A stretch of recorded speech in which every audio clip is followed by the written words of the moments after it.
All right, what is going on, everybody? Welcome back to another video. Today's video is going to be about the 7.3 again. You guys loved the last 7.3 video where I talked about the top 10 reasons why you should buy a new body style 7.3 in 2021. Well, since that video did so great, I figured the only way to do it is to have another video for that. This video is going to be the top 10 reasons why you should not own a 7.3 in 2021. Now, I know that's kind of strange. How could you have 10 reasons why you should and then 10 why you shouldn't? Well, believe me, there is a reasons why you shouldn't, and it just depends on who you are, what you're in it for, what you want the truck for, what you're going to be doing. There's a specific market for everything. Not everybody should buy this. People that are going to be, hot shot trucking or want to be just pulling for a living with their truck, I wouldn't recommend this. Those people need to stay away. Somebody that wants a good, cheap truck to just work and play with and maybe even make it look good, if you could find one for a good deal, the 7.3 might be the way to go. They are just, a decent truck for what you pay for these. Look at it. But I know that some things I say might be contradictory to what I said in the other one, which these are honestly more true. It's kind of a sad truth sort of deal. Like, it really is kind of sad. But it's just the way it is. The 7.3 is a dying breed, and it's only a matter of time before you'll quit seeing these things. I don't think you're going to see these trucks on the road like you do now here in the next 5 to 10 years. They're getting to the point to where they're going to go extinct. Or not extinct, but they're not going to be as popular. It's too far behind, old 7.3, too far behind. But that's besides the point. I did make a list right there of the top 10 reasons, so that way I don't forget. I got it all wrote down. It's not in a specific order, but we're gonna go over it starting at 1 going to 10 and give you guys a rundown of the top 10 reasons why you shouldn't own this. And this video is not direct to the new body style. In fact, it might be more specific to the OBS trucks, because everything this truck sucks at, the OBS sucks at more. I know that triggers a lot of people, because the only thing an OBS has better than this truck is the body. That's it. Okay, that's it. That's literally it. Drivetrain, the way they run, I don't see anything better, not at all. But hope you guys enjoy this video. Please stay tuned. Hope you enjoyed that little intro, and let's get right into it, starting at number 1. So starting off at number 1, reason why you shouldn't own one of these is because if you somehow can find one, you're lucky. If you get one like this truck had 388,000 miles when I bought it. It had paint peel on the hood. The four-wheel drive didn't work. The grill was cracked. The tires were decent, I guess, but they're stock. We had paint peel. We had dents in the doors, nasty, ugly dents in the doors. We had ripped up leather seats. Let me remind you, 388,000 miles. It was wore out. It needed some work. What else was wrong? Oh yeah, it had, this kind of sprung out more now, but this truck isn't rust free. For the most part it is, but you can see it's got mild rust right there, and then underneath it's a little bit rusty. And I paid $6,500 for this truck. $6,500 for a 7.3 that's got rust, that's got 388,000 miles on it, paint peel on the hood, and guess what? I thought I got a good deal. Which I did. Unfortunately, I did, because that's what these trucks are going for, is stupid amounts of money. The tax value on this truck's $3,800. There's absolutely no reason why they should cost this much. So let's just say you're after a nice truck, right? A nice 7.3. Well, people are a little bit stupid. So if you find one with less than 200,000, and let me just knock this into your brain. A truck with 180,000 miles, when you look at a 7.3 with 180,000, you're like, oh, that truck's got low miles. Look at the bigger picture. How come when you look at a 2017 Powerstroke with that, it's like, whoa, that's ridiculous? Well, guess what? It's kind of ridiculous on these. 180,000 ain't that low.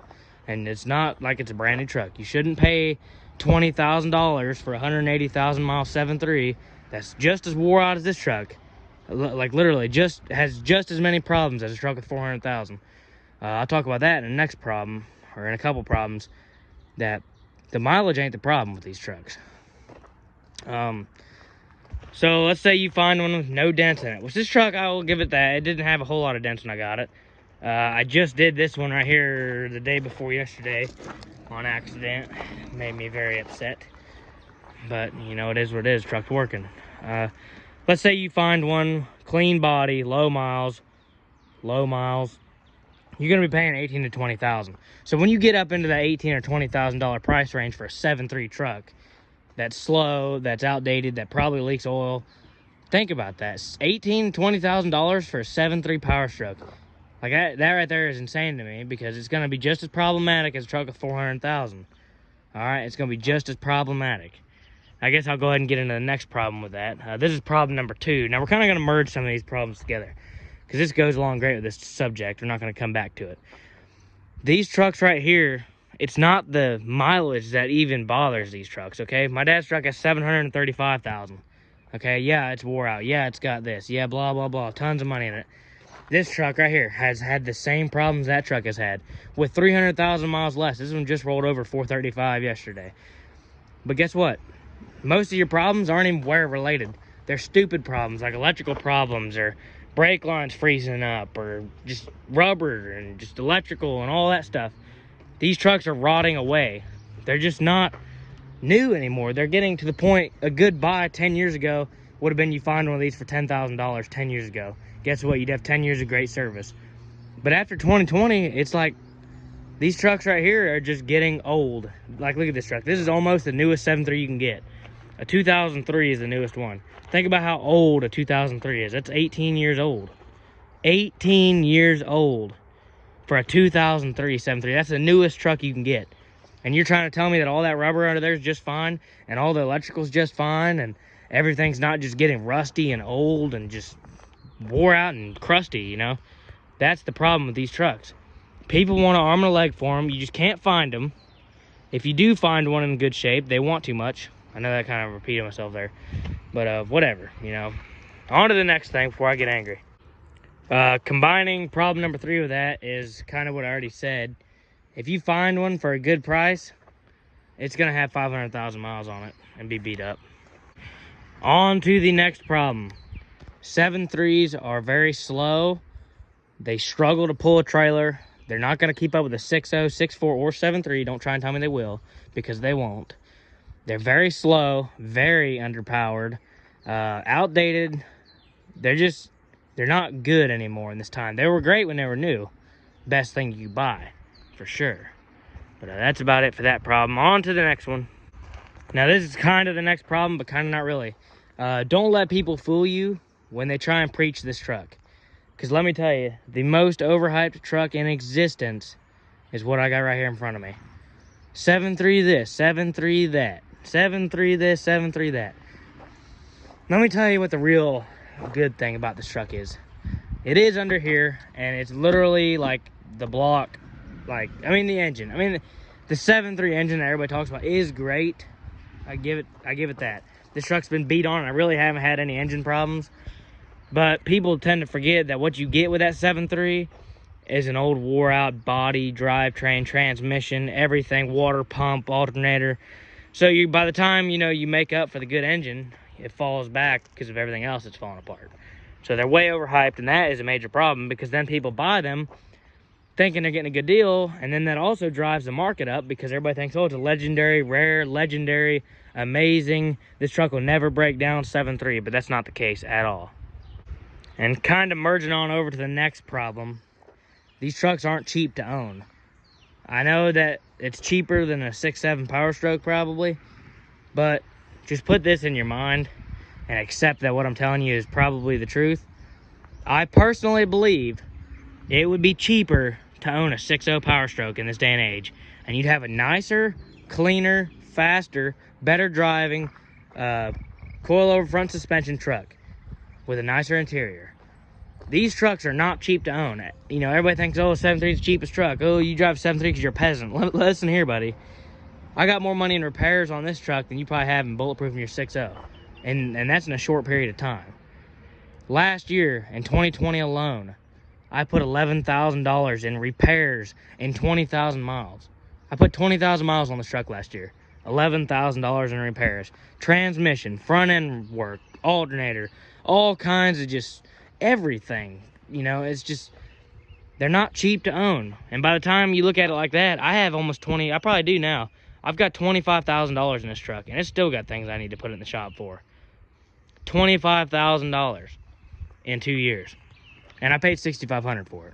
So think, if you buy a 6.0 that's blown up, right? You can buy a nice King Ranch or Lariat 6.0 for, if you find a good deal, you can easily get one for $5,000 that's in great shape with a blown motor. Then you take the other 10 or 15,000 or whatever you want to do and get that engine correct. Get a good engine in there. Get that 6.0 done right.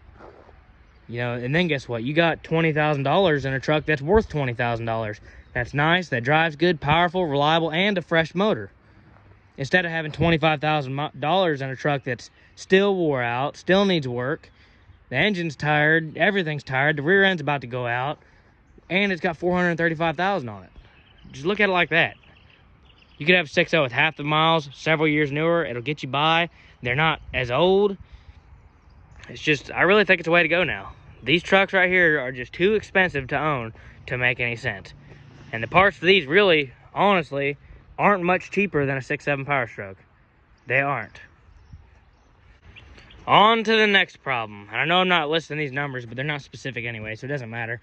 I don't know if I'll even have 10 reasons, but I'm sure I'll have a good amount. The next reason is, good luck finding a mechanic that knows how to work on this truck. That actually knows this truck and how to work on it. Okay, now I've got a couple good mechanics around here, okay? I don't know if I should give them out because, you know, whatever, but I'm just going to count on it. I use a guy in Cherryville. I use a guy in Chesney. And Powerstroke people around here know who the guy in Chesney is for sure. And probably the guy in Cherryville. But they're both very, very good, reliable, great mechanics. Both of them. I use them both. Whichever one I'm feeling like using, okay? They do great work. Like, they always do it right. I mean, they know these trucks.